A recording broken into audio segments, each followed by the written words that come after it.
సలాతుల్ హాజత్ అంటే అవసరం కోసం చేసేటటువంటి నమాజ్.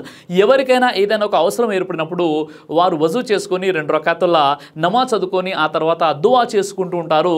ఈ నమాజ్ని ఒక ప్రత్యేకంగా సలాతుల్ హాజత్ అంటే అవసరం కోసం చేసేటటువంటి నమాజ్గా చాలామంది చదువుతూ ఉంటారు. ముఖ్యంగా హదీసులో కూడా ఒక 4 హదీసుల్లో ఈ విషయానికి సంబంధించినటువంటి ప్రస్తావన కూడా ఉంది.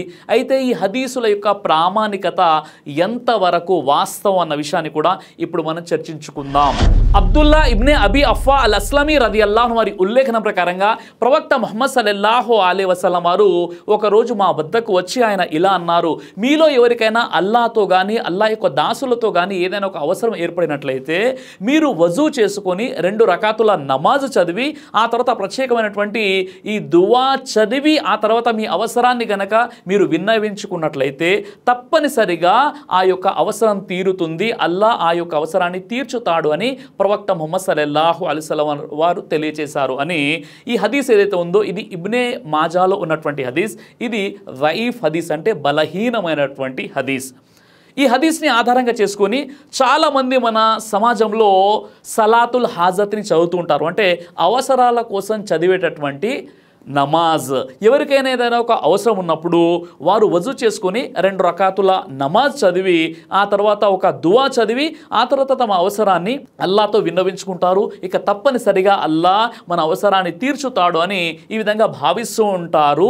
దీనినే సలాతుల్ హాజత్ అని మన సమాజంలో కొంతమంది చదువుతూ ఉంటారు. సలాతుల్ హాజత్ గురించి 4 హదీసులు వచ్చి ఉన్నాయి. 4 హదీసులు కూడా ضعీఫ్ హదీసులే. అందులో ఒక హదీసులో సలాతుల్ హాజత్కు సంబంధించి 12 రకాతుల నమాజు చదివి ఆ తర్వాత ప్రత్యేకమైనటువంటి దువా చదవాలని ఉంది. మరో హదీసులో 2 రకాతుల నమాజ్ చదివి ఆ తర్వాత దువా చదివి ఆ తర్వాత మీ యొక్క అవసరాన్ని అర్థించాలి అల్లాహ్తోనూ ఉంది. ఇది కూడా ఒక ضعీఫ్ హదీస్. ముఖ్యంగా ఇక్కడ విచిత్రమైనటువంటి విషయం ఏంటంటే ఇక్కడ ఈ ضعీఫ్ హదీసులో చెప్పబడినటువంటి విషయం ఏంటంటే ఈ సలాతుల్ హాజత్ ఎవరైతే చదువుతారో వారు ఆ నమాజులో సజ్దాలో వెళ్ళిపోయిన తర్వాత ఆ సజ్దాలో 7 సార్లు సూరే ఫాతిహా చదవాలని ఆ తర్వాత ఇతర ఖురాన్లోని ఆయతులు ఎన్నిసార్లు చదవాలని ఏదైతే చెప్పబడిందో ఈ విషయాన్ని ప్రవక్త ముహమ్మద్ సల్లల్లాహు అలైహి వసల్లం వారి యొక్క బోధనలు సహీ హదీసు వెలుగులో మనం చూసినట్లయితే మహాప్రవక్త ముహమ్మద్ సల్లల్లాహు అలైహి వసల్లం వారు సజ్దా స్థితిలో మీరు ఖురాన్ చదవకండి అని చెప్పారు. ప్రత్యేకమైనటువంటి ఏదైనా దువాలు ఉంటే చదువుకోవాలి తప్ప ఖురాన్ ఆయతులు ఏవైతే ఉన్నాయో ఆయతుల్ని సజ్దాలలో మీరు చదవకండి అని ప్రవక్త ముహమ్మద్ సల్లల్లాహు అలైహి వసల్లం వారు తెలియజేశారు. కానీ ఎవరైతే సలాతుల్ హాజత్ అవసరాల కోసం చేసేటటువంటి నమాజ్ ఏదైతే సలాతుల్ హాజత్ ఉందో ఆ నమాజ్లో వారు సజ్దాలో 7 సార్లు ఖురాన్లోని సూరే ఫాతిహా చదువుతారు. ఆ తర్వాత ఇతర ఖురాన్ వాక్యాల్ని సజ్దాలో చదువుతుంటారు. ప్రవక్త ముహమ్మద్ సల్లల్లాహు అలైహి వసల్లం వారు సజ్దా స్థితిలో ఉన్నప్పుడు మీరు ఖురాన్ వాక్యాలు చదవకండి అని తెలియజేశారు. ఫత్వా అల్ లజ్నా అద్దాయిమా 8/162 ప్రకారంగా సలాతుల్ హాజత్కు సంబంధించి హదీసు ఏదైతే వచ్చిందో ఆ హదీసు అనేది చాలా బలహీనమైనటువంటిది. కాబట్టి ఎవరైనా సలాతుల్ హాజత్ని ఈ హదీస్ని ఆధారంగా చేసుకొని చదవడం అనేది కరెక్ట్ కాదు అని ఈ ఫత్వాలో తెలియచేయడం జరిగింది.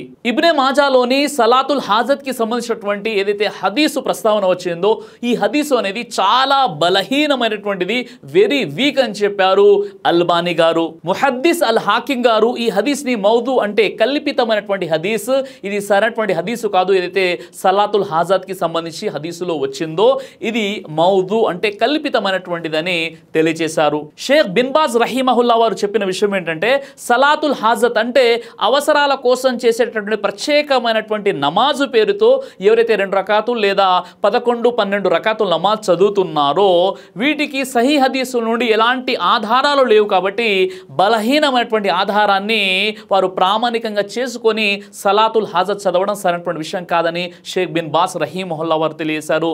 ఈ విధంగా చాలామంది ముహద్దిసులు ఈ హదీస్ని ఇబ్నే మాజాలో ఉన్నటువంటి ఈ హదీస్ని ప్రస్తావిస్తూ ఇది బలహీనమైనటువంటి హదీస్ కాబట్టి ఈ హదీస్ని ఆధారంగా చేసుకుని సలాతుల్ హాజత్ చదవడం అనేది సమంజసమైనటువంటి విషయం కాదని తెలియచేయడం జరిగింది. మరి అలాంటప్పుడు బ్రదర్ సిరాజ్ గారు సలాతుల్ హాజత్ అనేది లేదంటారా, మేము చేస్తుంది తప్పు అని మీరు అంటారని మీరు ప్రశ్నించవచ్చు. మీరు చేస్తున్నది తప్పు అని చెప్పడానికి నాకు ఎలాంటి అధికారం లేదు. అయితే అది సరైనటువంటి ప్రామాణికమైనటువంటి సహీ హదీసులు ఎక్కడ కూడా లేదు అని చెప్పాలి అన్న ఆలోచనతోనే ఈ వీడియో తయారు చేయడం జరుగుతుంది. మరి అలాంటప్పుడు ఏదైనా ఒక అవసరం ఏర్పడినప్పుడు మరి ప్రవక్త వారు ఏం చేశారు, ఖురాన్ మనకు మరి నమాజ్ చదవండి అని అంటుంది కదా అవసరాలు ఏర్పడినప్పుడు. ఖురాన్లో సూరే బకరా నంబర్ 2 ఆయత నంబర్ 45లో వస్తఈను బిస్సబరి వస్సలా ఇన్నల్లాహ మఅ సాబిరీన్. ఓ విశ్వాసులారా, సహనం ద్వారా, నమాజు ద్వారా అల్లాహ్ యొక్క సహాయాన్ని అర్థించండి అని అల్లాహ్ సుబ్హానహు వ తఆలా తెలియజేస్తున్నాడు. కానీ ప్రత్యేకంగా ఏ విధంగా అయితే చాస్త్ ఇష్రాక్ అనే నమాజులు ఉన్నాయో అలాగే సలాతుల్ హాజత్ అనే ఒక నమాజ్ని మనం క్రియేట్ చేసుకొని చేయడం సమంజసమైనటువంటి విషయము కాదు. ప్రవక్త ముహమ్మద్ సల్లల్లాహు అలైహి వసల్లం వారికి ఏదైనా ఒక సమస్య, ఒక కష్టం వచ్చినప్పుడు వెంటనే నమాజ్ వైపునకే పరిగెత్తేవారు. అంటే హదీసుల్లో కూడా మనకు తెలియడం జరిగింది.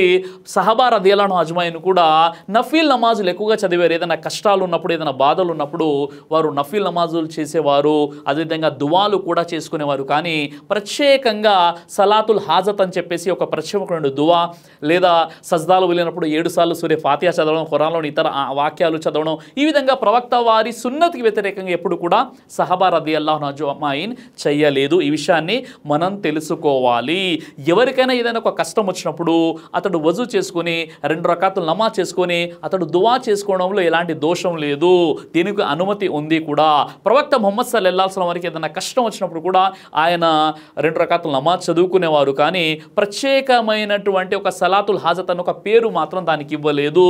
కాబట్టి ఒక విశ్వాసికి ఏదైనా ఒక అవసరం ఏర్పడినప్పుడు అతడు రెగ్యులర్గా చేసే నమాజుల్లోని సజ్దాలలో దువా చేసుకోవచ్చు. లేదా నమాజు ముగించిన తర్వాత అతడు చేతులు పైకెత్తి దువా కూడా చేసుకోవచ్చు. అల్లాహ్ సుబ్హానహు వ తఆలా మన దువా వింటాడు. అలా కాకుండా ప్రవక్త ముహమ్మద్ సల్లల్లాహు అలైహి వసల్లం వారు సహబా రదియల్లాహు అన్హు అజ్మాయిన్ చేయనటువంటి పద్ధతిని మనము ఎంత చేసినా అది నెరవేరదు అన్న విషయాన్ని మనం గుర్తించాలి. అల్లాహ్ సుబ్హానహు వ తఆలా మీకు, నాకు, మనందరికీ కూడా ఖురాన్ మరియు సహీ అహదీసు గ్రంథాల వెలుగులో జీవితాన్ని గడిపేటటువంటి సద్బుద్ధిని ప్రసాదించుగాక. ఆమీన్ యా రబ్బుల్ ఆలమీన్. దైవ ప్రవక్త ముహమ్మద్ సల్లల్లాహు అలైహి వసల్లం వారు తెలియజేశారు, కడుపుకు సంబంధించినటువంటి అన్ని రకాల వ్యాధులకు అద్భుతమైనటువంటి ఔషధం తల్బీనా. ఇది దైవ ప్రవక్త వారి సున్నత్. మంచి ఆహారం, ఇమ్యూనిటీ బూస్టర్, ఇందులో షిఫా ఉంది. ఇది మంచి ఔషధంగా కూడా పనిచేస్తుంది. కాబట్టి పిల్లలు అయినా పెద్దలు అయినా ఎవరైనా దీనిని ఉపయోగించవచ్చు. అలాగే ఖురాన్లో దైవం తెలియజేశాడు, తేనెలో మీకు స్వస్థత ఉంది అని. కాబట్టి ఇక్కడ కనిపిస్తున్నటువంటి ఈ నెంబర్స్కి కాల్ చేసి మీరు ఇప్పుడే ఈ ప్రోడక్ట్ని ఆర్డర్ చేసుకోవచ్చు. కొరియర్ ఫెసిలిటీ కూడా ఉంది.